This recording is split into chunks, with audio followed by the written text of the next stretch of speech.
ایک مرتبہ سرداران قریش حرم کعبہ میں بیٹھے ہوئے یہ سوچنے لگے کہ آخر اتنی تکالیف اور سختیاں برداشت کرنے کے باوجود محمد صلی اللہ علیہ وسلم اپنی تبلیغ کیوں بند نہیں کرتے؟ آخر ان کا مقصد کیا ہے؟ ممکن ہے یہ عزت و جاہ یا سرداری اور دولت کے خواہاں ہوں۔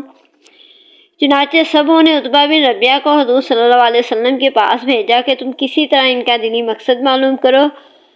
چنانچہ عتبہ تنہائی میں آپ سے ملا اور کہنے لگا، اے محمد صلی اللہ علیہ وسلم، آخر اس دعوت اسلام سے آپ کا مقصد کیا ہے؟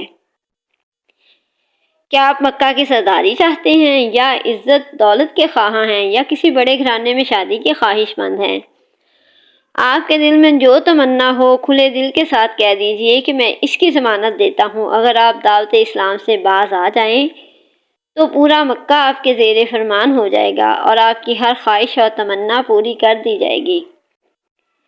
عتبہ کی یہ ساحرانہ تقریر سن کر حضور رحمت عالم صلی اللہ علیہ وسلم نے جواب میں قرآن مجید کی چند آیتیں تلاوت فرمائیں، جن کو سن کر عتبہ اس قدر متاثر ہوا کہ اس کے جسم کا رونگٹا کھڑا ہو گیا اور رب ذوالجلال سے لرزنے اور کانپنے لگا، اور حضور صلی اللہ علیہ وسلم کے منہ پہ ہاتھ رکھ کر کہا کہ میں آپ کو رشتہ داری کا واسطہ دے کر درخواست کرتا ہوں کہ بس کیجئے، میرا دل اس کلام کی عظمت سے پھٹا جا رہا ہے۔ عتبہ بارگاہ رسالت سے واپس ہوا، مگر اس کے دل کی دنیا میں ایک نیا انقلاب رونما ہو چکا تھا۔ عتبہ ایک بڑا ہی ساحر البیان خطیب اور انتہائی فصیح و بلیغ آدمی تھا۔ اس نے واپس لوٹ کر سرداران قریش سے کہہ دیا کہ محمد جو کلام پیش کرتے ہیں وہ نہ جادو ہے، نہ کہانت، نہ شاعری، بلکہ وہ کوئی اور ہی چیز ہے۔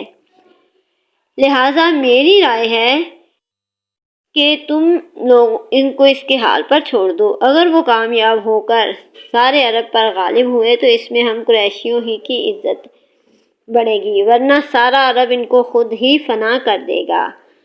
مگر قریش کے سرکش کافروں نے عتبہ کا یہ مخلصانہ اور مدبرانہ مشورہ نہیں مانا، بلکہ اپنی مخالفت اور اعزار ثانیوں میں اور زیادہ اضافہ کر دیا۔ کفار قریش میں کچھ لوگ صلح پسند بھی تھے، وہ چاہتے تھے کہ بات چیت کے ذریعے صلح صفائی کے ساتھ معاملہ طے ہو جائے۔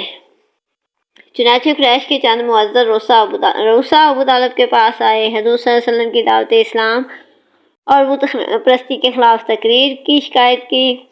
ابو طالب نے نہایت نرمی کے ساتھ ان لوگوں کو سمجھا بجھا کر رخصت کر دیا، لیکن حضور صلی اللہ علیہ وسلم خدا کے فرمان فَاصْدَعْ بِمَا تُؤْمَرُ کی تعمیل کرتے ہوئے علل اعلان شرک و بت پرستی کی مذمت اور دعوت و توحید کا آغاز فرماتے رہے۔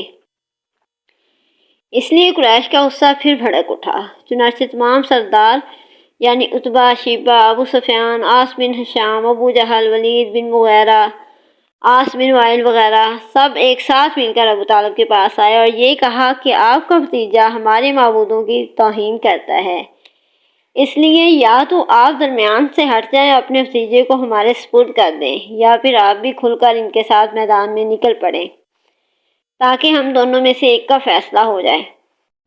ابو طالب نے قریش کے تیور دیکھ کر سمجھ لیا کہ اب بہت ہی خطرناک اور نازک گھڑی سر پر آ پڑی ہے۔ ظاہر ہے کہ اب قریش برداشت نہیں کر سکتے اور میں اکیلا تمام قریش کا مقابلہ نہیں کر سکتا۔ ابو طالب نے حضور صلی اللہ علیہ وسلم کو انتہائی مخلصانہ اور مشفقانہ لہجے میں سمجھایا کہ میرے پیارے بھتیجے، اپنے بوڑھے چچا کی سفید داڑھی پر رحم کرو اور بڑھاپے میں مجھ پر اتنا بوجھ مت ڈالو کہ میں اٹھا نہ سکوں۔ اب تک تو قریش کا بچہ بچہ میرا احترام کرتا تھا، مگر آج قریش کے سرداروں کا لب و لہجہ اور ان کے تیور اس قدر بگڑا ہوا تھا کہ اب وہ مجھ پر اور تم پر تلوار اٹھانے سے بھی دریغ نہیں کریں گے۔